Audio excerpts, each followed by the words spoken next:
Muito boa tarde. Hoje temos mais uma sessão do Seminário de Estudos de Desenvolvimento organizado pelo CESA, pelo Centro sobre África e Desenvolvimento e pelo Mestrado em Desenvolvimento e Cooperação Internacional, bem como pelo Doutoramento em Estudos de Desenvolvimento da Universidade de Lisboa. Temos connosco Idalina Sanches, é investigadora auxiliar do ISTS, Instituto de Ciências Sociais da Universidade de Lisboa, é também professora convidada do ISTE, é doutora em Ciência Política pela Universidade de Lisboa e os seus interesses de investigação incluem democratização, protesto popular, representação, instituições públicas, com particular enfoque no continente africano, em África. Contribui regularmente para o blog Africave e publicou recentemente dois livros agora. Hoje irá falar do último, mas o anterior, 2018, Party Systems in Young Democracies, Varieties of Institutionalization in Sub-Saharan Africa, pelo Routledge, e hoje vamos falar do livro mais recente, Popular Protest, Political Opportunities and Change in Africa. Muito bem, vou passar a palavra à Idalina. Muito bem-vinda aos nossos seminários, Idalina. Bom dia. Primeiramente agradecer o Luís pelo convite para estar aqui neste ciclo de seminários. É um grande prazer para mim, também tendo visto o programa e outros colegas meus que aqui também tiveram a oportunidade de apresentar o seu trabalho, portanto espero que tenham aproveitado o máximo e que continuem a aproveitar o máximo deste ciclo e também, obviamente, agradecer aqui todo o apoio logístico da Susana e não só por parte do ISEG na divulgação e na assistência deste evento e, obviamente, ao público aqui presente, a todas as mulheres, portanto, o futuro dos estudos de desenvolvimento, portanto, obrigada pela vossa presença e a todos que também eventualmente se venham a juntar a nós online. Bom, se calhar começar agora por, exatamente, partilhar a tela e fazer full screen. Okay. Exatamente, portanto, o título desta minha sessão é um título que corresponde exatamente à tradução em inglês deste livro, do livro Popular Protest, Political Opportunities and Change in Africa. É um livro que eu organizei, portanto, e que tem contributos de vários autores. E, portanto, a minha apresentação tem esta tarefa um pouco ingrata de tentar representar o máximo possível os pontos de vista de autores de alguns destes capítulos dos quais eu não sou autora. Portanto, o que é que eu preparei um pouco para vos acompanhar na leitura deste livro e até nos seus principais resultados? Primeiramente, desde já desculpem, a apresentação está em inglês porque acabou por ser mais fácil sintetizar toda a informação dessa maneira. Portanto, primeiramente, falar-vos desta vaga de protestos em África, que ficou cunhada com este termo de terceira vaga de protestos. Mais à frente vocês vão perceber porquê, porque naturalmente existiram vagas antecessoras, a primeira vaga de protestos e a segunda, e esta que vivemos neste novo milénio é a terceira vaga de protestos. Depois, num segundo ponto, e tentando aproximar mais da estrutura do livro, vamos falar um pouco dos vários resultados desta terceira vaga de protestos, da sua morfologia interna, mas também dos seus resultados. Depois, apresentar-vos aqui os resultados dos 11 estudos de caso que constituem este livro. Portanto, os estudos de caso, vocês irão ver, são representativos, digamos assim, dos padrões, mas também das surpresas que podemos encontrar em termos de protesto no continente. Portanto, não são representativos apenas de si próprios, são representativos da variedade que existe no continente em termos da intensidade de protestos e dos seus resultados também políticos. Finalmente, termino com algumas conclusões. Vou só pôr aqui o cronómetro para mim própria. Portanto, o primeiro ponto tinha a ver então com este termo, portanto, a terceira vaga de protestos em África. Vocês têm aqui também projetada a capa do livro Africa Uprising, Popular Protest and Political Change, de Adam Branch e Zakaria Manfili, e a razão pela qual a capa destes autores vem a acompanhar este título é porque precisamente foram estes autores que cunharam o termo terceira vaga de protestos em África, e portanto a eles se deve esta tentativa de fazer uma periodização do volume de protestos que acontece num determinado período histórico concreto e numa determinada área geográfica.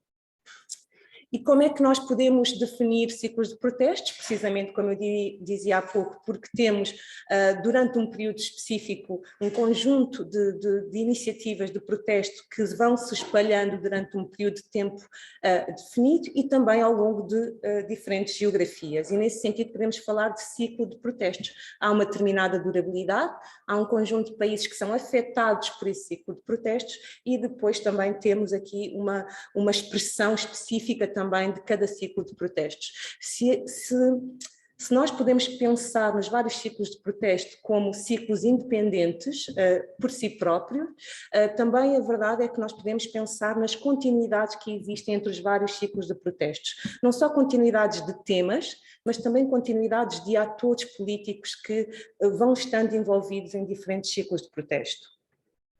A primeira vaga de protesto no contexto africano acontece no contexto das independências, portanto, sobretudo entre os anos 50 e os anos 70, essencialmente, não exclusivamente, mas em termos de volume e de intensidade durante este período. Portanto, esta é a primeira vaga de protestos no continente. A segunda vaga é a vaga que acontece no pós-independência e, sobretudo, aqui empurrada por esta crise do petróleo nos anos 70, a primeira crise no petróleo, que cria pressões fortíssimas sobre os governos incumbentes, levando-os então, aliado a uma crise económica, mas também levando-os a iniciar reformas políticas, não esquecendo que é nesta altura que os programas de ajustamento estrutural entram no continente e, portanto, a implementação de várias medidas de austeridade e a pressão para a abertura dos mercados nessa altura levou a fortes protestos populares. Esses protestos populares não estavam só na África subsaariana, mas também no norte da África. As IMF riots, como ficou conhecido na altura, foram os fenómenos extremamente importantes nessa altura de antagonismo contra não só contra os governos incumbentes, mas também contra as instituições internacionais, seja o Banco Mundial como o FMI. E isso foi extremamente importante para os processos de abertura política nos anos 90. Portanto, no início dos anos 90, acontece este chamado milagre, que muitos autores consideraram como um grande milagre no continente. Iniciaram os processos de liberalização política, os protestos populares foram forças domésticas fundamentais neste processo de abertura política e de reforma política. Naturalmente, para outros autores, quando nós pensamos nas causas da democratização, ou para ser mais cautelosa, nas causas da liberalização política em África, vários autores também mencionam a dimensão internacional, enfim, o fim da Guerra Fria, portanto, o fim do apoio do Bloco Soviético aos vários regimes de partido único em África, mas é importante notar que as forças domésticas de liberalização, as pressões domésticas de liberalização eram muito fortes, e os protestos populares, a par de outros atores, nomeadamente fraturas já existentes dentro dos regimes autoritários, mas os protestos populares, voltando aqui à vaga de protestos, foram extremamente importantes, com muitas diferenças. Se pensarmos que talvez as ex-colónias anglófonas e francófonas tiveram vagas de protestos muito mais intensas também, devido à variação da intensidade das sociedades civis durante o período de independência. E, portanto, esta foi a segunda vaga de protestos. A terceira vaga foi uma vaga de protestos pela liberalização, pela democracia, pela mudança, pela abertura. A terceira vaga de protestos é uma vaga que acontece já quando, enfim, o movimento em direção à democracia ou à liberalização política já estava em curso, no entanto, acontece num contexto completamente diferente. Estamos num contexto em que há elevados níveis de urbanização, a literacia também está a aumentar, os custos de participação política em protesto também diminuem, com a crescente penetração das telecomunicações e da internet, e isto cria um contexto de fundo diferente. Mas existem aqui dinâmicas de continuidade. Por exemplo, quando nós verificamos que algumas das promessas da segunda vaga de protesto, ou seja, democracia, não foi cumprida. E neste momento a terceira vaga é uma terceira vaga que volta a repegar nestas promessas que não foram cumpridas, ou seja, a causa da democracia continua a ser uma causa extremamente mobilizadora no contexto da terceira vaga. Podemos perguntar que modelo de democracia, que é uma discussão também relevante para o continente, mas esta terceira vaga tem estas características. E porquê que nós conseguimos demarcar aqui uma terceira vaga? Portanto, tivemos aqui diferentes processos e temos uma terceira vaga neste novo milénio, e que números é que nos ajudam a visualizar esta vaga de protestos? Eu trago-vos este gráfico, este é um dos gráficos que está no livro, e é um gráfico que está no capítulo introdutório que nos ajuda a perceber aqui a intensidade dos protestos e porquê que o novo milénio apresenta assim este crescimento exponencial do número de protestos. Portanto, estes são dados do projeto ACLED. Este projeto é um projeto que faz a geolocalização diária dos protestos, das riots, desculpem às vezes misturar aqui o português e o inglês, das rebeliões e protestos, mas também de outros tipos de eventos no mundo, não apenas em África, mas com dados comparados para várias regiões. Portanto, pode ser um projeto interessante que vocês queiram verificar. Para além de colocar a informação geolocalizada, também tipificam o tipo de ação, os intervenientes e a causa. Portanto, está bastante detalhado. Obviamente, estas bases de dados poderão ter algumas limitações, mas pode ser um bom ponto de partida para nós termos uma visão impressionista deste fenómeno. E aquilo que nós verificamos é que é sobretudo a partir de 2010, ou seja, vemos a intensidade a aumentar, mas é sobretudo a partir de 2010, ou seja, depois da mais recente crise económica de 2007, que nós vemos aqui um aumento exponencial dos protestos. Na verdade, dos mais de 80 mil protestos, 85 mil protestos que são contados desde 97 até 2021, e eu olhei aqui para dados até setembro de 2021, porque o livro, portanto, a última revisão foi nesta altura, e portanto, os dados mais recentes dizem que cerca de 90%, imaginem, do total de mais de 85 mil protestos que são contados por este projeto entre 97 e 2021, acontecem de 2010 em diante. E, portanto, isto dá-nos uma real extensão do que está a acontecer. Em 2011, a Primavera Árabe e os protestos intensos, portanto, muito do protesto é alimentado pelas forças de protesto na primavera, portanto, no norte da África, mas não só, um pouco por toda a África subsaariana vamos assistir aqui a um aumento exponencial do número de protestos. A crise económica é um dos fatores importantes, porque isto provocou o aumento do custo de vida, desde o preço do petróleo até o preço do pão, até o preço do chapa, por exemplo, em Moçambique, o transporte urbano em Moçambique, e, portanto, os vários fatores desta ordem foram importantes.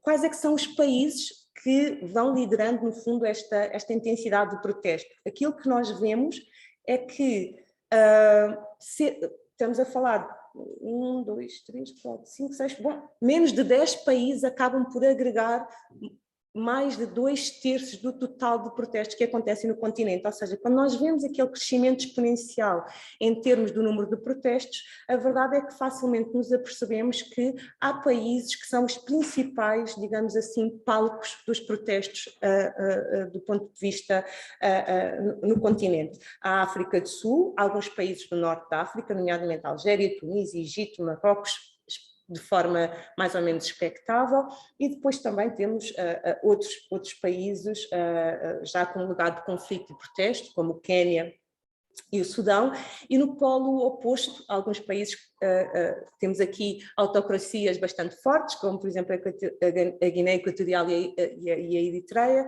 mas também temos democracias, como o Botsuana, também no polo oposto, com baixa intensidade de protesto.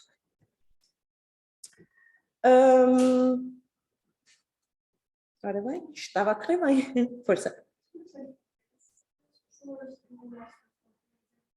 Pois eu estou a ver isso, consegue então só parar agora só um momento, só para ver o que é que se passa. Eu não faz mal, nós também já tinha percebido isso, não estava a ver o que é que se passa.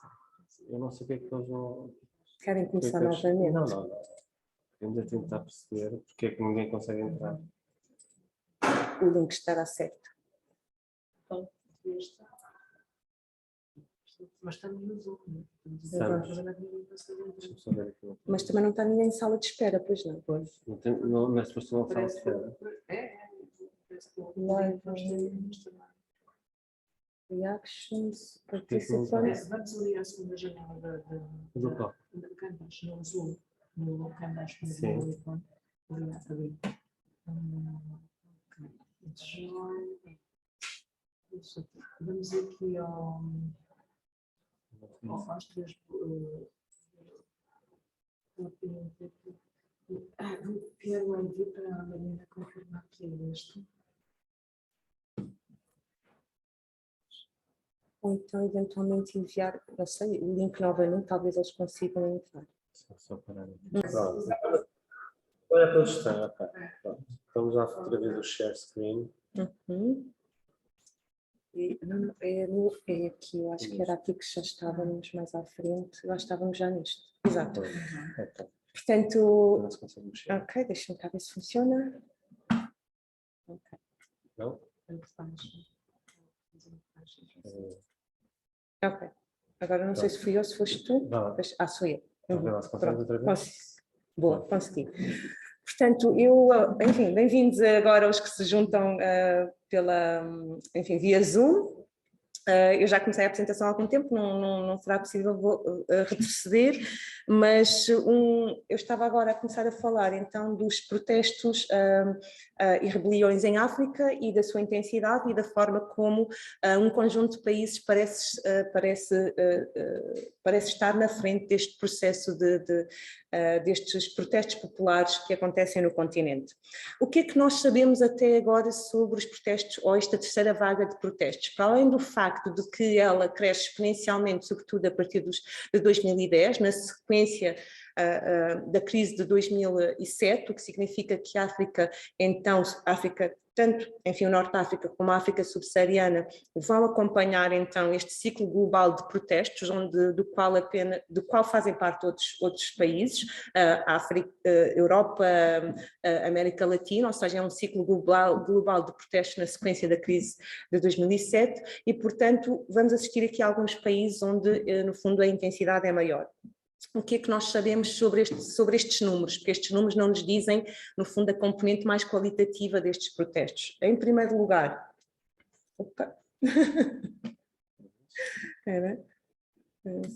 deixa-me só cá ver se posso ser eu. Então eu posso fazer aqui. Ou então com o rato, eu posso tentar com o rato. Ok. Acho que fica bloqueado. Acho que Okay. agora já dá. Agora já dá. Portanto, há três coisas, pelo menos, claro que não são só três, mas há três coisas para sintetizar que nós sabemos sobre esta terceira vaga de protestos. A primeira é o porquê que as pessoas protestam. Em primeiro lugar, por questões materiais, as chamadas bread and butter issues, aumento do custo de vida, desemprego, mas também questões não materiais, ou seja, direitos individuais, pessoais, mas também contra, portanto, o crescente autoritarismo, a democracia, portanto, são alguns dos fatores, mas também uma combinação destes dois fatores. Muitas vezes, na literatura sobre movimentos sociais, se diz que há uma divisão entre que os novos movimentos sociais são mais focados em questões materialistas e, portanto, em África não assistimos a pós-materialistas, aliás, portanto, em África não assistimos a uma substituição de temas, na verdade assistimos a uma coabitação destes temas, tanto de agenda pós-materialista como materialista. Quem é que protesta? Os jovens, indivíduos com bastantes recursos, nomeadamente a classe média, mas não só, a sociedade civil organizada, desde sindicatos, partidos, ordens profissionais, cidadãos comuns, e também que formam uma coisa bastante interessante, é a formação de grandes coligações sociais que participam em protestos. O caso do Burkina Faso, por exemplo, é um caso muito interessante deste ponto de vista. Tem os jovens, tem os indivíduos com grandes recursos e tem também cidadãos comuns que vão alimentando, digamos assim, esta grande massa de protestos que depois é visível nas ruas no Burkina. Quais é que são as formas de protesto? Desde as demonstrações públicas de massa, mas também mobilização online. Eu acho que todos se recordam um pouco das hashtags o Fees Must Fall ou o End SARS na Nigéria, são algumas das hashtags que nós conhecemos, ou então o Occupy Ghana, da mesma maneira que aqui nós ouvimos falar do hashtag Occupy, também no Ghana também encontramos uma expressão local desta hashtag. Depois campanhas via SMS, uma mistura entre a cultura urbana popular com os rappers, os cantores de reggae a assumir muito a cena do ponto de vista não só de criarem imagens, mas também mensagens e catchwords muito significativas. E depois temos também uma coisa muito interessante desta nova vaga, que são de protestos, que são esta forma muito inovadora e criativa de lançar mensagens para o mundo. Portanto, não é apenas a questão das mass demonstrations, que estavam muito visíveis nas vagas anteriores, mas é tudo o que as novas tecnologias vêm agora permitir amplificar para além daquilo que acontece nas ruas propriamente ditas.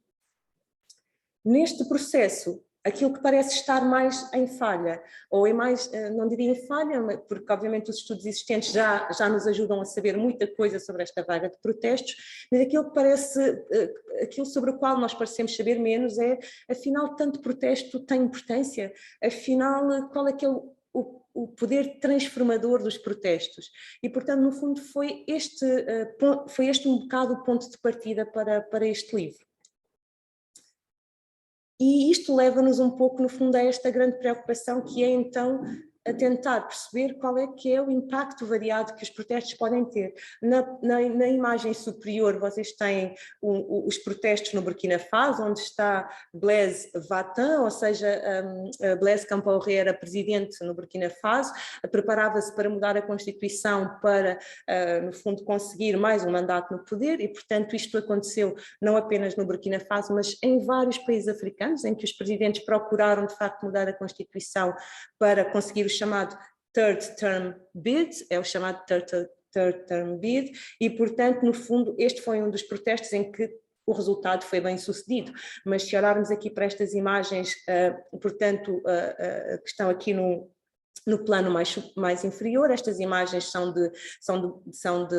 da Guiné-Conakry, onde Alpha Condé, apesar dos protestos brutais, acabou por conseguir levar a sua adiante. E, portanto, nós temos variações, temos contextos em que os protestos efetivamente conseguiram algumas conquistas e contextos em que os protestos não foram bem sucedidos. Se na Tunísia com Ben Ali, se na Algéria com Bouteflika, se no Egito com al-Bashir, nós assistimos no fundo à potência dos protestos e a coisas sem precedentes, não é? Que podíamos imaginar que no fundo é a queda no fundo de líderes autoritários que pareciam estar bastante consolidados. A verdade é que num conjunto de outros países os resultados não foram tão bem sucedidos. E para além disso, não é só a questão de haver a mudança da liderança. Muitas vezes as reformas democráticas profundas que são esperadas na sequência dos protestos não são atingidas logo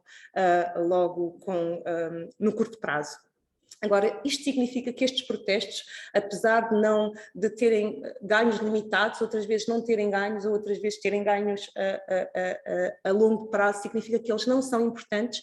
Eu recordo-vos dos slides anteriores nos quais nós vimos que, efetivamente, em 3 vagas de protesto, as conquistas que foram possíveis, desde a independência, à abertura política e agora mais recente, são, no fundo, os protestos pela governança, pela qualidade da governança, pela qualidade dos direitos, pela qualidade substantiva dos regimes, mas também pela qualidade dos direitos e das políticas públicas. O que nós tentámos fazer com este livro, ou seja, este ponto de partida para fazer o livro, levou-me então, no fundo, a pensar em algumas questões, tendo em conta aquilo que nós sabemos sobre a terceira vaga de protestos e aquilo que nós podemos ainda saber. E as questões eram: em que medida é que os protestos são transformadores? Será que realmente importam e de que maneira é que importam? E como é que nós podemos explicar estes diferentes resultados que os protestos têm no continente? Para além disso, para responder a estas perguntas, de certa maneira, o modelo teórico que aqui foi apresentado neste livro está sustentado em alguns argumentos. O primeiro argumento é este argumento em torno da questão da mudança, que a mudança ou falta de mudança. E o primeiro argumento que, no fundo, no livro procurámos desconstruir era esta ideia de que, no fundo, a mudança só é importante quando ela resulta, digamos assim, em transformações políticas muito concretas. E, portanto, por um lado, a forma como nós entendemos a mudança no livro era que, no fundo, a mudança pode variar, naturalmente, de um espectro, desde ser muito limitada à mais significativa, mas a mudança também pode variar consoante a sua própria qualidade. Nós podemos ter mudanças que são tangíveis, como, por exemplo, a mudança de um líder, mudanças de políticas públicas, mas temos mudanças que são intangíveis, ou seja, que nós não vamos ver, mas que estão a acontecer nos protestos. Portanto, a mudança de imaginações, de emoções, de perspectivas. Em alguns países, apenas o facto de transpor a barreira do medo. Portanto, em regimes que são autocracias. Portanto, isto significa que a mudança, por um lado, para além de nós podermos pensar que, bom, mas neste país houve tanto protesto e isto não mudou nada. Bom, mas será que estamos a olhar só para a mudança de um ponto de vista instrumental e material? Será que do ponto de vista mais imaterial, no fundo, os protestos não mudam mais, não produzem mudanças a outros níveis? E, portanto, pensar nos protestos populares apenas a partir dos seus resultados poderia também fazer esquecer o que é, no fundo, o movimento, os recursos, as ideias, o investimento que é mobilizado pelas sociedades civis no sentido de se fazerem ouvir. Para além do que o resultado de uma ação coletiva, ela não se explica só pela força de quem e pela persistência de quem argumenta. Existem várias outras razões que fazem com que uma determinada causa não possa ser acolhida, mas independentemente disto, o simples facto de nós termos protestos que podem ter mudanças tangíveis, mas também intangíveis, obriga-nos a ampliar a nossa lente ou a forma como nós interpretamos a noção de mudança. Não apenas dicotomizar entre houve mudança ou não houve, numa perspectiva racional, quase instrumental, mas tentar perceber as várias sombras que este conceito tem e aquilo que nós obscurecemos quando olhamos para a mudança apenas do ponto de vista tangível. O segundo argumento era que nós iríamos olhar para as mudanças que estão a acontecer e para a variação, tentando a partir do prisma das oportunidades políticas, ou seja, as oportunidades políticas, no fundo, são um conceito muito clássico dos movimentos sociais, segundo a qual, no fundo, existem um conjunto de condições pré-existentes. Essas condições podem ser institucionais, culturais ou de outro tipo, mas essencialmente estas duas, e que se combinam para criar condições mais ou menos favoráveis para a ocorrência de protestos, mas também até para favorecer o próprio resultado dos protestos. E, portanto, aquilo que nós tentámos fazer no livro foi também argumentar que as oportunidades políticas interagem com outras oportunidades e com outro tipo de fatores, ou seja, com aquilo que são fatores como a forma como os atores políticos enquadram e estabelecem as suas mensagens, as chamadas framing strategies, a capacidade organizativa dos próprios movimentos, mas também outro fator que é importante é a agência e a reflexividade, ou seja, os atores políticos estão envolvidos em ação política, mas as oportunidades políticas não existem no vácuo, elas têm que ser percepcionadas como tal, ou seja, e ser exploradas. Nesse sentido é preciso haver agência, é preciso haver a noção de que há oportunidade política para o protesto. Outra coisa que também nós argumentamos dentro deste conceito de oportunidades políticas é que, no fundo, estas oportunidades políticas não são fixas, ou seja, não significa que nós vamos identificar as mesmas oportunidades de movimento para movimento.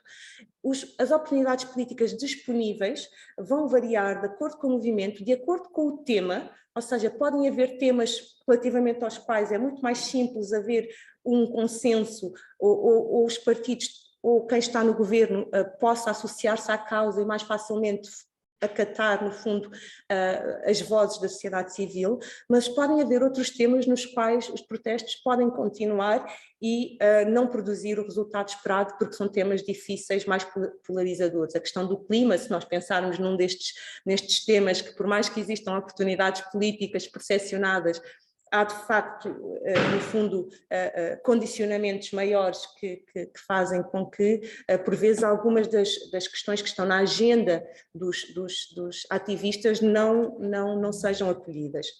Mas, no fundo, nós tínhamos estas perguntas e o modelo teórico que fomos desenvolvendo tinha, no fundo, estes dois grandes argumentos. Primeiro, uma noção de mudança bastante flexível e, por outro lado, a noção de que precisamos olhar para as oportunidades políticas, mas também para as framing strategies, mas também para os recursos que estes movimentos têm e depois também para a capacidade, para a variação que nós podemos aqui encontrar no tipo de oportunidades políticas disponíveis de país para país, de conjuntura para conjuntura, de tema para tema. Portanto, foi também bastante flexível. Vou só dar aqui uma visão, portanto, do livro. Estes são os capítulos todos que estão no livro, enfim, desde Cabo Verde, exatamente, desde Cabo Verde, Gana, Senegal, portanto começamos pelos países mais democráticos, como Cabo Verde, Gana, Senegal, depois vamos caminhando para as autocracias, não é? Burkina Faso, Marrocos, Moçambique, Angola, República Democrática do Congo, Uganda, Etiópia e Eswatini, portanto foram estes os países. Na produção deste livro, uma das coisas que um dos grandes objetivos que também eu tinha, algumas destas pessoas eu conhecia, poucas, mas a maioria eu não conhecia. E, portanto, um dos objetivos que eu também tinha com este livro era, por um lado, haver equilíbrio de género, o mais possível, e, por outro lado, haver também aqui uma forte presença de autores que estão no continente, nos próprios países, ou então de autores que, mesmo estando no contexto europeu, que são a minoria neste conjunto, tivessem feito trabalho de campo nestes países e, portanto, pudessem trazer muito estas vozes a partir do continente. Portanto, eu queria que este livro fosse representativo deste movimento colaborativo, mas também do facto de nós termos aqui, em quase todos os capítulos, excetuando 2, temos aqui parcerias entre autores que estão no continente e que estão também, ou então só são mesmo os autores que estão no continente a escrever sobre os seus países. Portanto, isso era um objetivo também dentro de uma lógica mais ampla de descolonização de conhecimento, de trazer mais o local knowledge para o centro das discussões que nós temos sobre estas realidades. Também outro pormenor que também não me parece menor é que este livro foi feito neste contexto de pandemia e, portanto, alguns destes autores fizeram os seus capítulos muitas vezes com algumas dificuldades, desde questões de saúde, outros tiveram aqui alguns problemas de falta de apoio infraestrutural, seja no trabalho, seja de creches, e há um autor em particular, que neste caso é o Yared Etena, que escreve o capítulo 11 sobre a Etiópia, que também estava a atravessar aqui problemas de conflito no país. Outro, no caso do capítulo 12 do Maxwell Montembo, houve alturas em que ele nem sequer tinha acesso à internet porque não podia, porque estava a haver um protesto na universidade e, portanto, não havia possibilidade. Portanto, para dizer que todo este processo foi sendo acompanhado, alguns estavam a viver efetivamente situações de protesto nos seus países, outros estavam a viver situações de conflito e, portanto, isto é algo que eu também menciono no livro como um agradecimento e um reconhecimento do que foi fazer este livro também num contexto particularmente desafiante e, posso dizer, numa experiência em que, apesar de tudo, estes autores conseguiram trazer muito e quase sempre cumprir com o esforço que era preciso fazer para chegarmos a bom porto. Feito isto, vamos a alguns findings, ou seja, alguns resultados deste estudo, vamos explorar um pouco. Claro que lá está, eu não vou muito ao detalhe de todos os casos, mas vou só aqui trazer algumas impressões de alguns casos que nós aqui temos no livro. Por exemplo, nós temos aqui os casos, nos casos mais nos países mais democráticos, nós temos aqui protestos que pretendiam fazer diferentes tipos de mudança. No caso de Cabo Verde, eram mudanças no sentido de mudar a lei da regionalização e de impedir a aprovação de um novo estatuto que iria aumentar, digamos assim, as regalias da classe política. No caso do Ghana, temos o movimento Occupy Ghana, que, no fundo, se mobilizou contra a má governação e a corrupção no governo incumbente. No caso tanto da Burkina Faso como do Senegal, nós temos aqui movimentos, neste caso o Balai Citoyen, mas também o Ianamar no Senegal, que são movimentos compostos essencialmente por músicos, jornalistas, jovens ativistas, que de facto trazem aqui novas mensagens e que se vão opor, digamos assim, a movimentos dos presidentes de tentarem prolongar a sua estadia no poder. O que é que nós vamos assistindo aqui que é interessante? Por exemplo, em Cabo Verde, as oportunidades políticas que foram importantes para explicar o protesto têm sobretudo a ver com a proximidade eleitoral, em que os ativistas aproveitaram a proximidade eleitoral, seja para exercer de certa maneira, uma pressão sobre os candidatos, mas também para colocar o tema na agenda. Utilizaram também, no fundo, a polarização em torno dos temas em seu favor. E, no caso, por exemplo, mais positivo, que foi quando o presidente acabou por retirar, no fundo, este estatuto que iria aumentar as regalias da classe política, contou bastante também o facto de existir uma opinião pública bastante favorável, ou seja, as principais, não sei como é que se diz frames não sei como... Os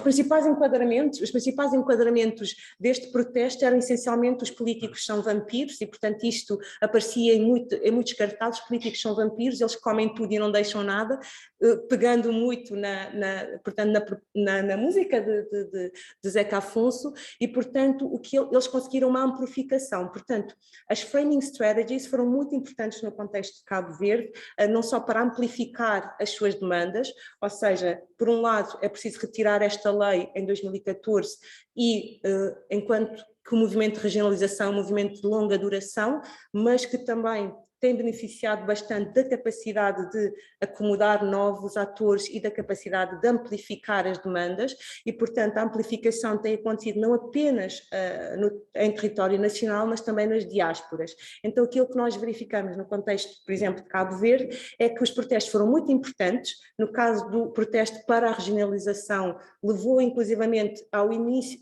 no fundo, ao início do processo legislativo, mas depois a questão da regionalização era tão divisiva que não foi aprovada no Parlamento.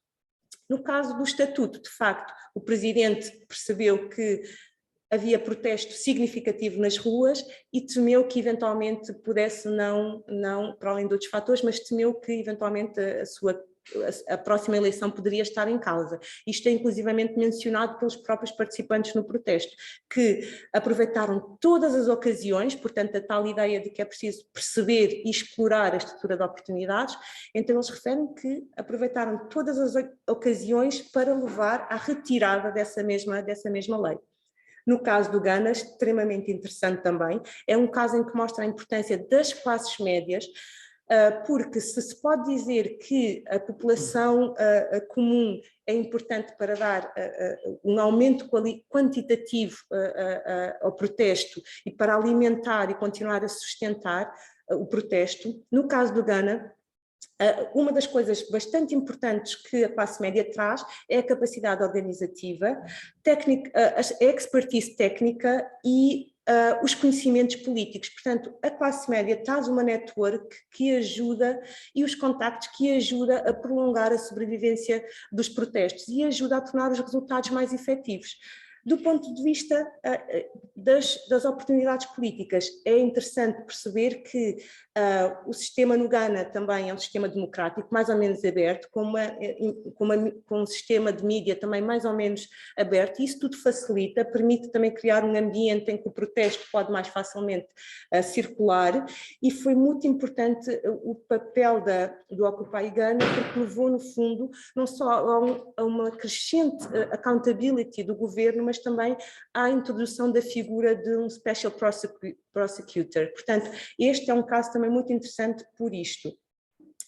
Senegal e Burkina Faso, vemos aqui aspectos interessantes que são explorados também para evitar que os presidentes continuem, no fundo, portanto, pudessem governar mais tempo. E aqui, mais uma vez, chamo a atenção não apenas para as oportunidades políticas que são importantes nestes países, mas também para as oportunidades discursivas.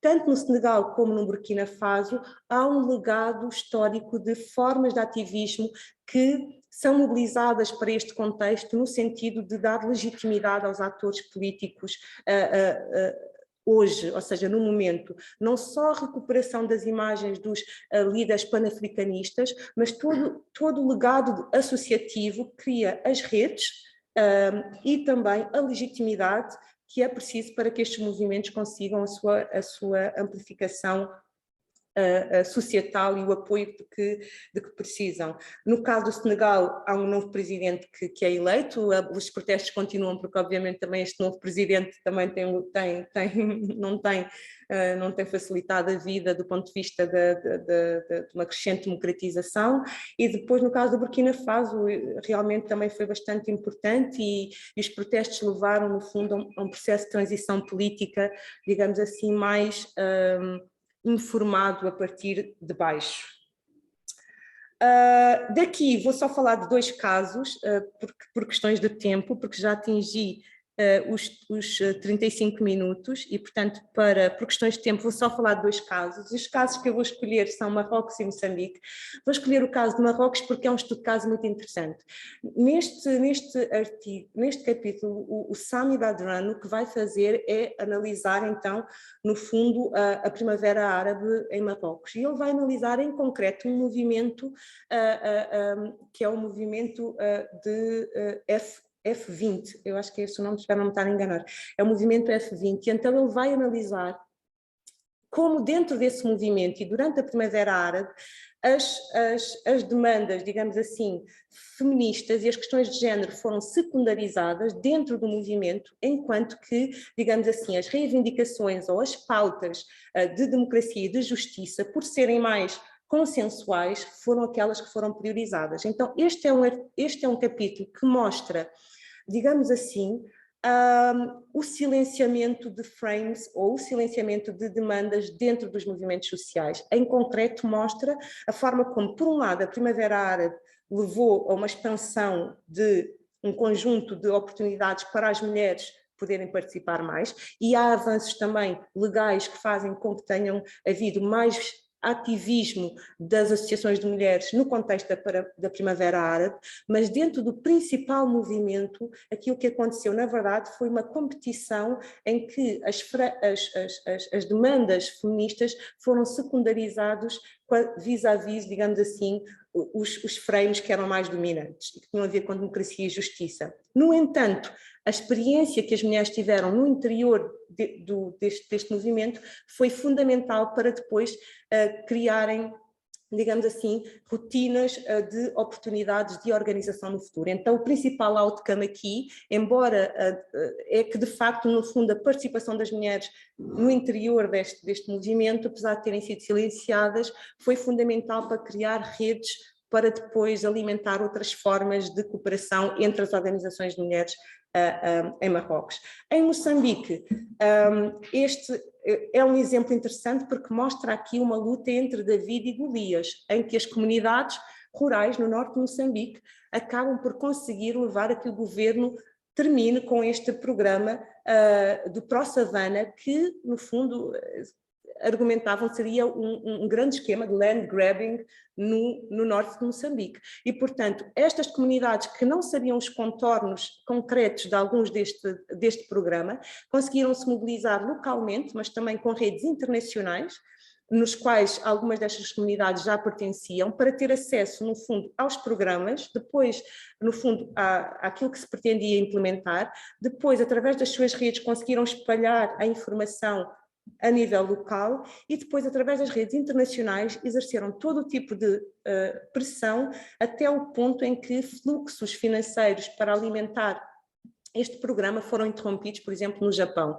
E, portanto, este é um estudo de caso que mostra claramente aqui uma luta entre David e Golias, em que as comunidades que aparentemente se pensava que não iriam fazer nada e que eram, digamos assim, powerless, de certa maneira, o que é que vão fazer contra estas grandes gigantes e multinacionais, demorou, ou seja, entre o início do protesto em 2012 e das movimentações e até 2020, mas fez com que, muitas vezes, de facto, estas redes internacionais, aliado às redes locais e à cooperação local, levasse, no fundo, ao fim do programa Savannah. E, portanto, isto é um caso mesmo muito interessante quando nós pensamos até em todos estes esquemas de desenvolvimento que muitas vezes não escutam as populações locais ou que são violentos para com essas populações locais e que muitas vezes temos casos em que não é assim, ou seja, temos casos em que, apesar do protesto, não se consegue impedir que determinados programas persistam ou sigam,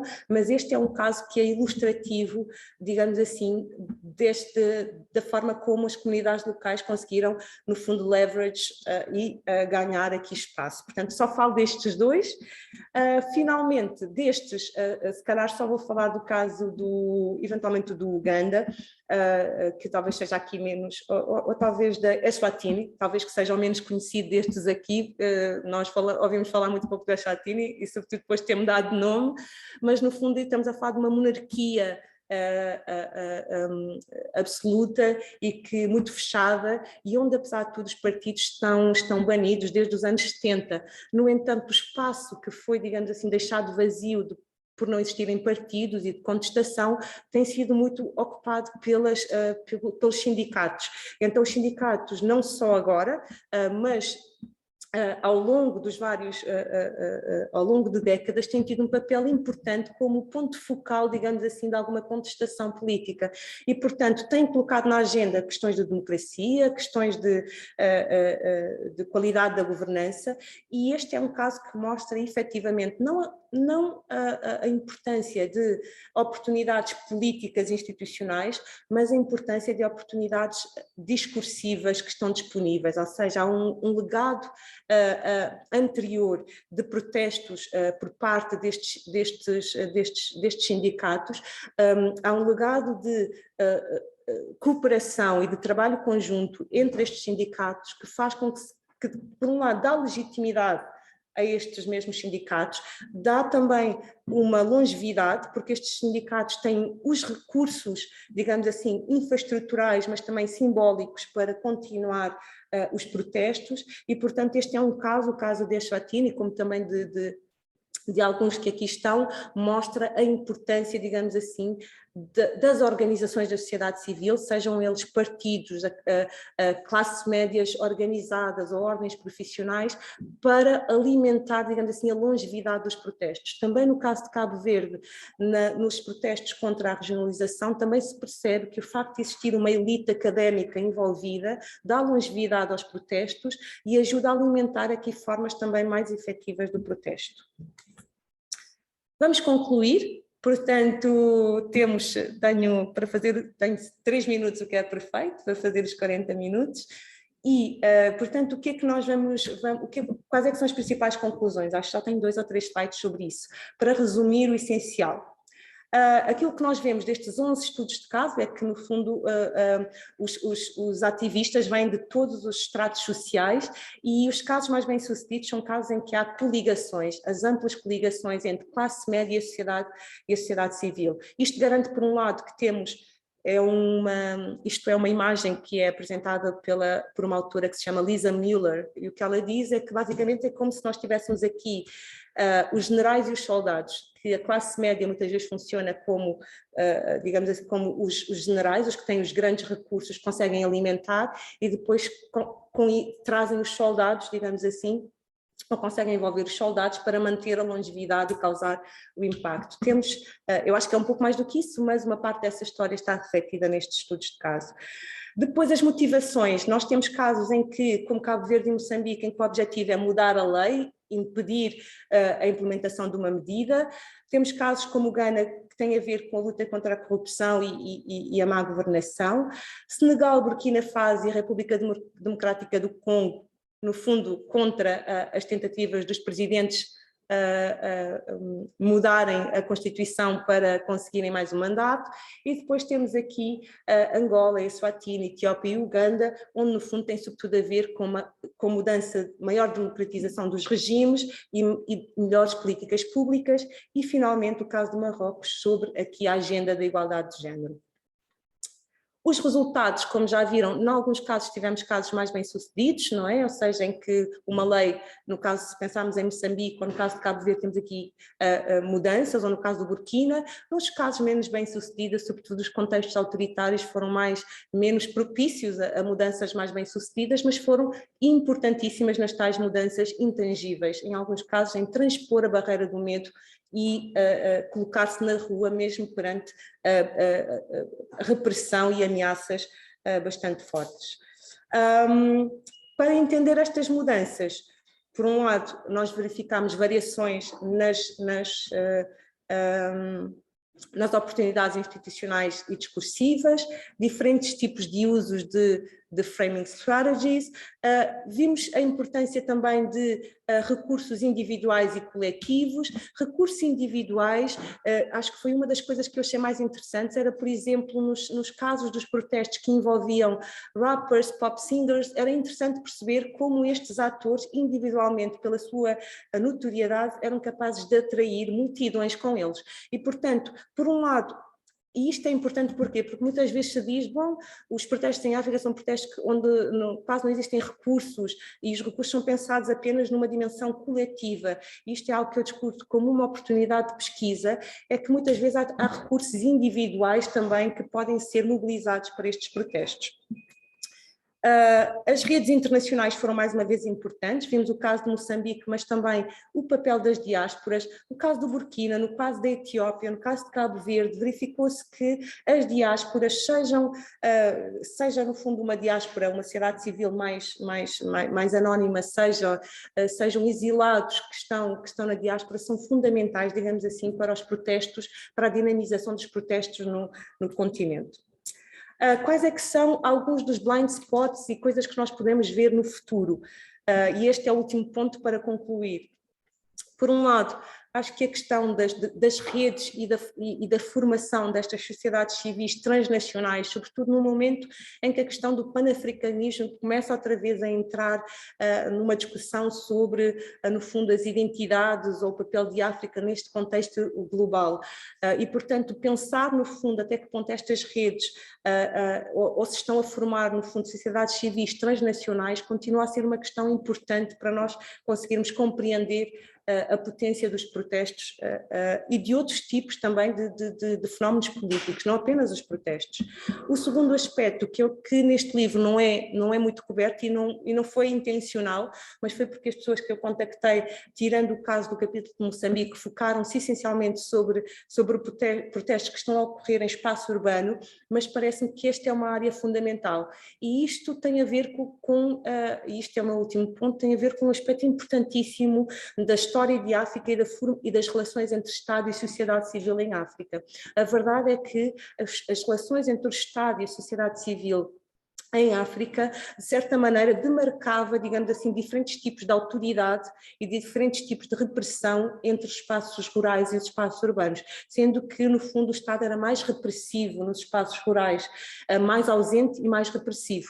E, portanto, para além disso, temos aqui dinâmicas também de grievances territoriais que não são representados nos protestos que ocorrem em espaços urbanos. E, portanto, isto significa que há mesmo muita margem, quer do ponto de vista atendendo às especificidades históricas das relações entre Estado e sociedade civil em África, em que, no fundo, os cidadãos estavam muito mais nos espaços urbanos e os sujeitos muito mais nos espaços rurais, e quando também olhamos para o tipo de demandas também que mobilizam diferentes constituintes, então isto mereceria, eu acho, uma análise muito mais fina do que aquela que foi possível neste livro, mas digamos que, no fundo, toda a investigação só chega até um determinado ponto, depois outros pegarão, já não serei eu, mas outros pegarão neste tema e darão continuidade, sobretudo no momento em que a questão da terra volta outra vez com muita força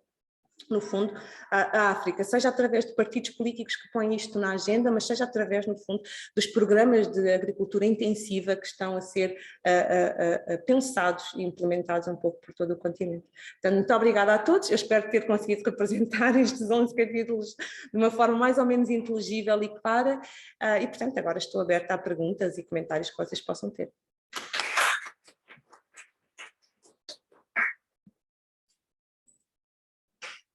Muito bem. Portanto, comentários, curiosidades, o que vocês quiserem. Força.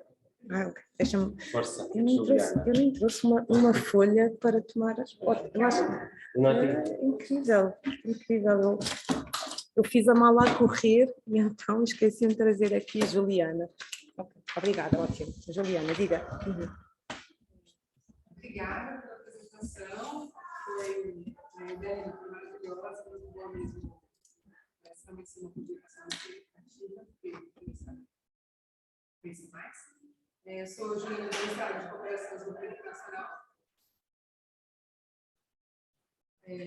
E eu fico com curiosidade a respeito de que se foi possível, se é possível identificar orientações políticas no sentido de conservadorismo ou de progressismo, se eram inquisições progressistas ou conservadoras, e falando do meu sotaque, da minha experiência inteira, porque nos últimos anos no Brasil, protestos que tinham tendências conservadoras e que resultaram em movimentos conservadores, que é o que a gente hoje vive lá. Fiquei curiosa se isso de alguma forma aparece, ou se às vezes muito fresco, difícil identificar até para nós, no nosso caso. No latino-americano é difícil identificar que certos protestos, né, necessariamente levariam a certas consequências. Eu fiquei curiosa a respeito disso. Obrigada, Juliana. Não sei se... Boa.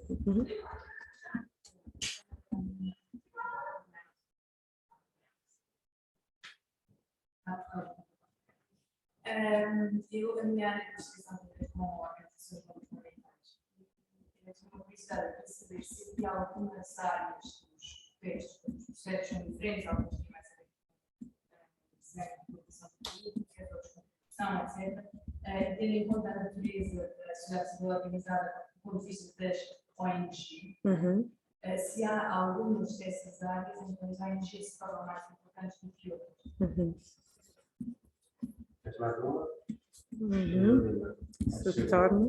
Então, se calhar eu respondo a estas duas do que outras. Ora, bom, então, quanto à questão da morfologia destes movimentos, a maior parte daqueles que estão aqui representados são, enfim, são de natureza progressista, ou seja, orientam-se para mudar políticas públicas, para uma ordem mais liberal, do ponto de vista dos direitos, e das liberdades, e, portanto, no fundo, muito em torno do constitucionalismo e da boa governança. No fundo, são os estudos de caso que aqui aparecem. No entanto, há estudos que começam a estudar um pouco as ramificações do panafricanismo, por um lado, e a forma como isto tem sido apropriado em alguns discursos mais conservadores e mais xenófobos. Por exemplo, no caso da África do Sul, isto tem surgido numa discussão que começa agora a surgir também com uma preocupação mais sobre questões de cidadania, xenofobia em alguns destes países. Portanto, tem havido uma agenda um pouco mais conservadora que começa a surgir, tem sido um pouco retratada em algumas análises até que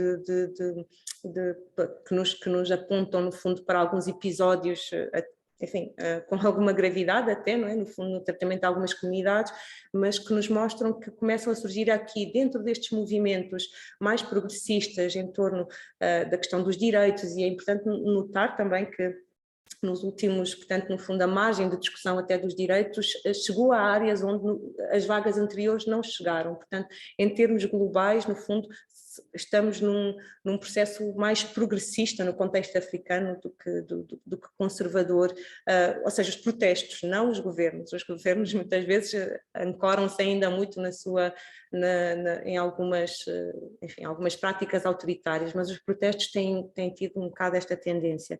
Mas encontramos também estes movimentos, ou seja, começamos a encontrar alguns movimentos um pouco mais conservadores, e claro que, enfim, a África do Sul tem aqui algumas, tem sido o palco através do, para já tem sido o palco de mais protestos e também o palco onde nós vamos encontrando aqui alguns destes episódios de movimentos mais conservadores que começam a surgir.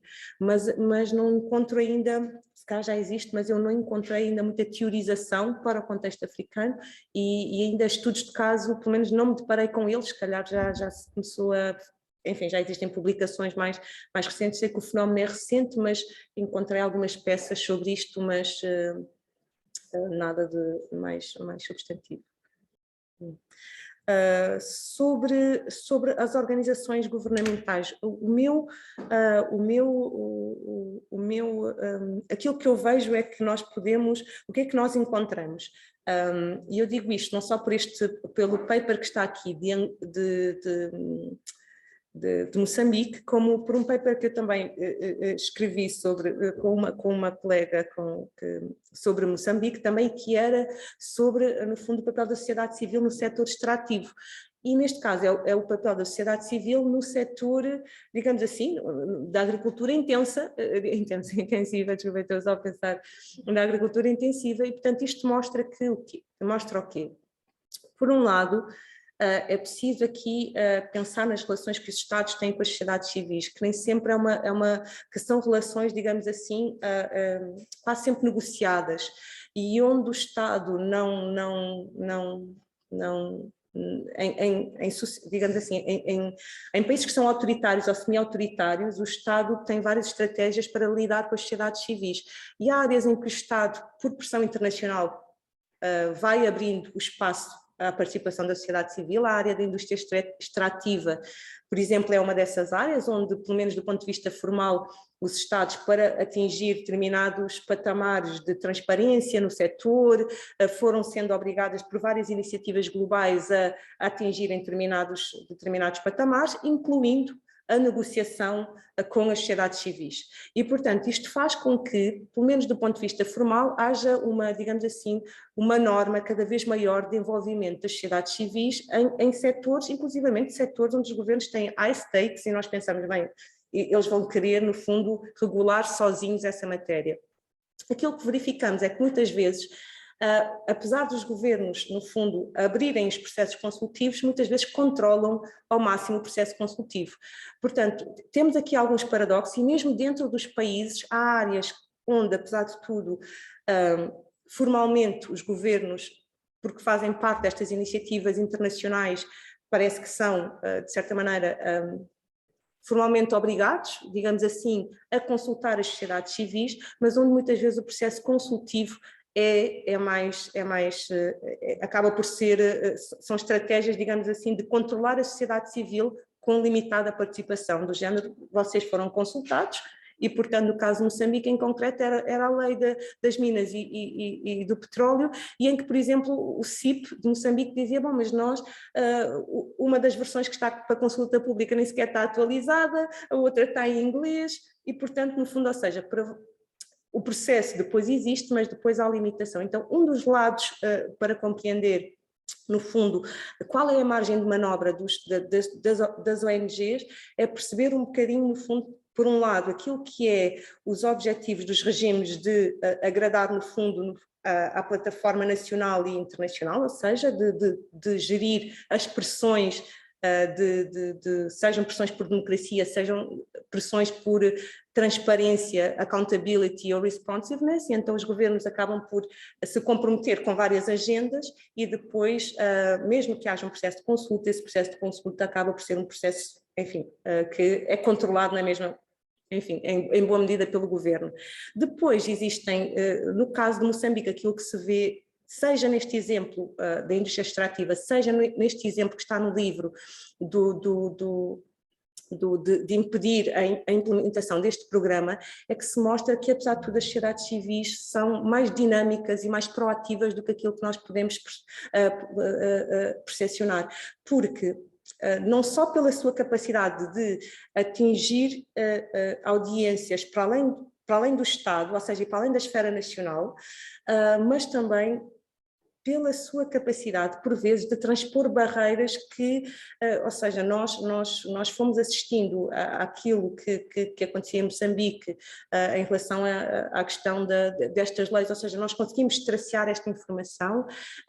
As redes que estas ONGs tinham eram redes também que foram importantes e, portanto, aquilo que nós encontramos é bastante proatividade. Mais uma vez, mesmo que muitas vezes as suas várias estratégias possam não ter resultado, mas para dizer que quando não há repressão, cooptação, que no fundo são estratégias habituais em contextos, digamos assim, de regimes híbridos ou autoritários, existe muita proatividade para além da história principal, ou seja, no terreno estas organizações da sociedade civil estão a tentar afetar muitas áreas. Por exemplo, em Moçambique eles foram bastante importantes, as organizações da sociedade civil foram muito importantes nas leis, em várias leis importantes da família, ou seja, portanto, questões de género. Portanto, é importante não o retrato, às vezes fazendo o retrato só do país, por vezes podemos perder esta riqueza, mas quando olhamos setor a setor, vamos encontrando aqui as diferenças de possibilidade de intervenção. É claro que há soft areas, que é família, desenvolvimento ou intervenção social, que são áreas em que o governo está mais, até convém que as sociedades civis façam, ou as ONGs façam algum trabalho, e depois, muitas vezes, os governos tiram os créditos, digamos assim, desse desenvolvimento que é gerado, mas depois há áreas em que os governos são forçados, de certa maneira, a abrir o espaço de discussão, mas onde obviamente controlam no fundo. Tentam controlar, mas enfim, eu acho que no fundo uma forma de olhar para a relação entre Estado e sociedade civil é muito dentro desta perspectiva mais dinâmica do que propriamente estática, e sobretudo verificar contextos em que dentro do mesmo país há setores onde a sociedade civil tem mais margem e setores onde tem menos margem. Portanto, esta flexibilidade acho que acaba por ser mais fiel, digamos assim, às várias intervenções que vamos encontrando no terreno.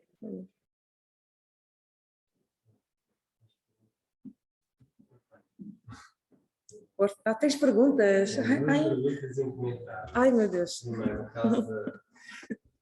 não sei se é o único, parece que o ProSavana envolve também muito o setor privado. E o grande investidor do ProSavana é um investidor japonês. A expertise é todo brasileiro, mas a questão de fazer parte das organizações moçambicanas, terem a rede internacional, isso tem a ver com a pergunta, porque as ONGs no Japão foram muito importantes na pressão que fizeram junto da Mitsui, que é o grande investidor, para ver com a questão da reputacional da própria empresa. Não é? Até que ponto é que se pode dizer que foi graças também aos movimentos do cá? Como é que se faz, não é necessariamente na causalidade, mas no fundo a pergunta é qual é o papel das redes internacionais de ONGs no apoio nestes protestos, nos vários casos que vocês têm no vosso trabalho. Porque isto depois pega noutra questão. Quando estamos aqui a falar aqui das organizações, das congregações, estamos a falar de organizações muito locais, muito domésticas, mas com um grande apoio e financiamento externo, e não são os doadores, porque em África há muito apoio à sociedade civil, com outros países, não é? Portanto, qual é o papel aqui que vocês encontraram, sempre olharam para o papel das cooperações estrangeiras nestes movimentos? E a terceira, que é muito interessante, até que ponto é que tentaram depois comparar, se calhar, estes protestos em África com os locais. Isto faz por causa da questão da classe média. Na Ásia, o papel da classe média foi fundamental para que fosse no caminho da democratização.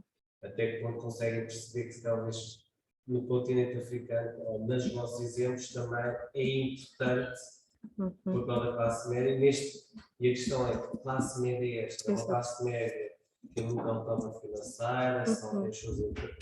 O que é que podemos falar desta classe média?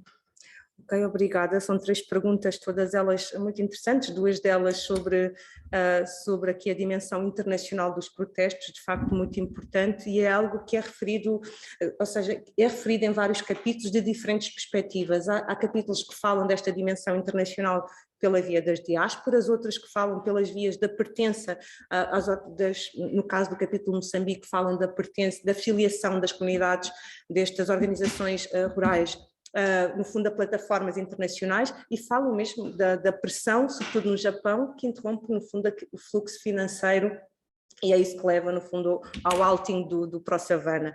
Portanto, sem dúvida que a dimensão internacional aqui é importante, ou seja, por isso é que quando nós queremos entender no fundo o resultado de protestos locais, também se fala então o que é que pode explicar, no fundo, porque é que uns são mais bem-sucedidos do que outros.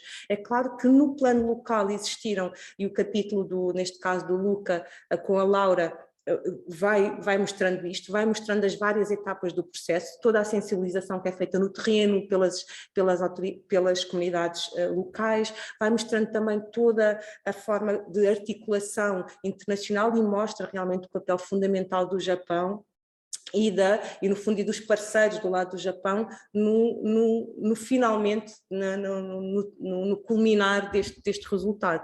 E, portanto, este é um caso que mostra esta dupla influência, digamos assim, do local e do internacional para explicar o protesto, até mais do que as oportunidades políticas. As oportunidades políticas locais foram importantes, ou seja, um conjunto de alianças entre as organizações locais, e depois, em alguns capítulos, nós vemos isso, ou seja, não só no capítulo Moçambique, mas também no caso do capítulo da República Democrática do Congo, em que de facto nós vemos que é sobretudo a pressão internacional que faz com que Kabila, enfim, dê um passo atrás, mas na mesma, no meio, um delfim seu para as eleições seguintes, ou seja, nós vamos fazendo este balanço, ou seja, de tentar dizer, bom, as oportunidades políticas são importantes, mas há coisas para além destas oportunidades políticas, em alguns casos foi a dimensão internacional que foi mais importante, a dimensão internacional seja a pressão da comunidade internacional, enfim, um termo lato demais, mas seja, no fundo, atores parceiros das comunidades locais, que no fundo combinam-se para nos ajudar a perceber um pouco mais estes resultados a nível nacional. Depois, os capítulos que estão no livro não abordam muito a questão da influência monetária internacional do financiamento internacional na alimentação da sociedade civil organizada. Eu acho que isto deriva de 2 razões. A maior parte dos protestos que foram aqui, que aconteceram, são protestos que envolvem uma parte da sociedade civil organizada, mas que envolvem também, no fundo, amplos setores da população. E, portanto, isto mostra que algo que vários autores também têm notado, que sim, é certo que uma parte da sociedade civil é financiada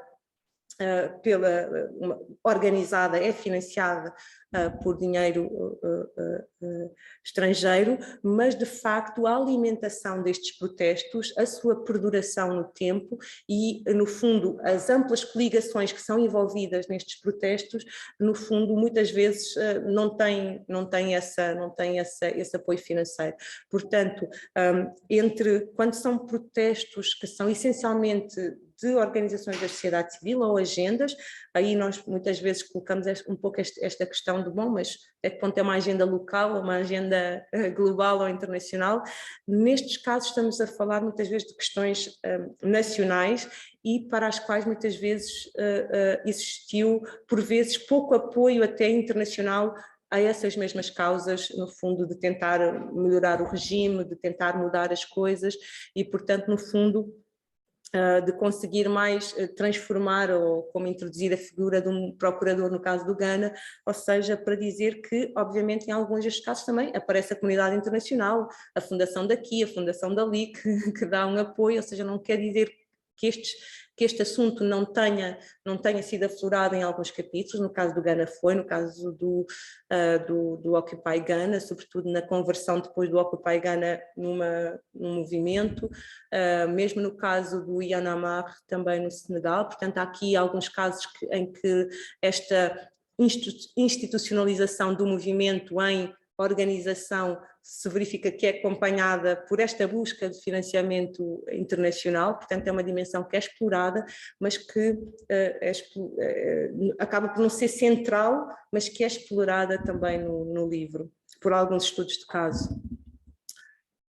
E depois, este último aspecto que referes sobre a sociedade civil é extremamente importante, porque a sociedade civil é agora importante novamente nos protestos do novo milénio, mas também o foi nas lutas pela independência e também nas transições para a democracia, portanto, durante a primeira e a segunda vaga. A comparação com outros países, no fundo, são duas questões que eu, nos últimos 2 livros, eu digo sempre, temos que caminhar para comparações, para cross-regional studies, porque algumas destas coisas que nós observamos para o continente africano, muitas vezes são questões que são enriquecidas quando nós fazemos comparações com outras regiões. Por um lado, encontramos alguns pontos que são comuns e, por outro lado, também nos ajudam também a desessencializar alguns debates e alguns conceitos que nós temos, com as devidas reservas, não é? Porque o conceptual stretching é sempre problemático, mas com algumas reservas. No contexto de África, tem surgido, nos últimos anos foram anos em que se começou a discutir muito o que é então esta chamada classe média. É uma elite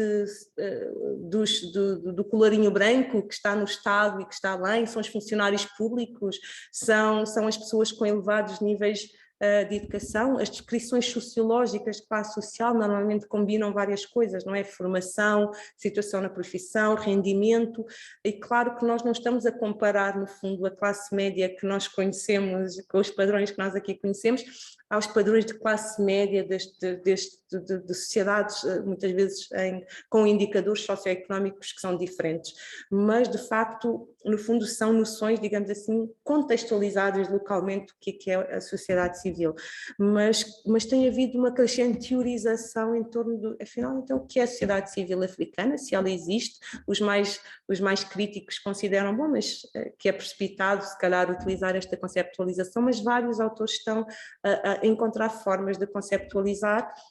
No fundo, estamos a falar de uma elite económica, mas também muitas vezes política, que é bem conectada, que tem acesso, digamos assim, a alguns recursos do Estado, mas ao mesmo tempo consegue escapar às malhas do Estado. E, portanto, de certa maneira, é uma elite que é a elite que vai querer mais liberdade, que no fundo é isto que estes estudos depois vão retratando, é que no fundo é a classe média que vai puxar a agenda dos temas pós-materialistas enquanto que a maioria da população se calhar vai trazer o equilíbrio com outro tipo de questões mais materialistas, uma vez que a classe média já tem algumas destas questões supridas. Portanto, estas coligações que são necessárias para dar vida aos protestos trazem no fundo estas duas agendas, talvez no mesmo protesto. É isso que a Lisa Müller diz, que o mesmo protesto pode combinar estas duas agendas. Esta agenda mais da classe média e a agenda mais das classes mais desfavorecidas. Mas pronto, no fundo eu estou aqui, às vezes, calhar, espero que ter representado bem os argumentos dos autores, mas o livro está, enfim, não está ali projetado, mas o livro está disponível em Open Access e, portanto, vocês podem fazer download gratuito do PDF e, portanto, foi uma surpresa, não fui eu que pedi. Foi a Routledge que me escreveu a dizer, bem, o seu livro foi selecionado para ser unlatched, e eu, ótimo, fiquei super contente porque assim os meus colegas que estão em universidades africanas têm acesso, podem divulgar o PDF e podem, no fundo, fazer com que isto saia foi mesmo um grande prémio para mim, acho que foi dos principais prémios, que isto ficasse em Open Access para criticarem, lerem, comentarem e pronto. Muito bem. Eu não sei se quem está em casa tem alguma pergunta ou não. Uma pergunta, senão vamos ficar por aqui. Uhum. É só o nome do livro. Uhum. Vou mostrar também. Ok. Popular Protests. Ok, aqui está. Melhor dizer. Ok. Uhum. Exatamente, pronto. Uhum.